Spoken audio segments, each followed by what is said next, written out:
Александр Кабежиков хайжы театр студияда пірлішіл сарнапшы. Ше аның сілігінін пістің шырсуғжыларыбыз шақсыпшы, пазыпөзік палыпшы.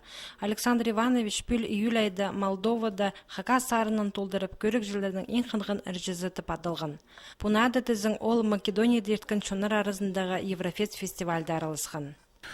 Біз Скопьеда ифтар келгіп, шеберге пісті, пістің үш күн болған фестивальның алдында, еще оның күнінде шуртабыз,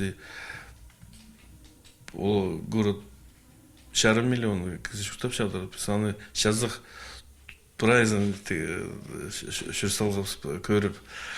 Россияның адын Еврофест фестивальда пістің шырсуғжыбыз Александр Кабежиков тұрыстық арашылан. Ол лауреатор санынды пұлпарғын. Марға бар келген ішіңіз тұтқан олуға танылық. Нағыр мен Олсарының Александр Ивановичтің үшін пағдар қашым тұрыстық көстікін, тұрыстық біздің Елбек Россияны, біздің Абақай Хакасевісті тұрыстық көстіп прайзын немесе шапсытқананды. Александр Кабежиковтың үндетін музыка үгіреді шоғыл. Шешайы шоңдайын ол тасты бейінже. Шүренді шылғын прай көнін, сілік өнінің сарыныр арлар пастыра шунға шетірше ол.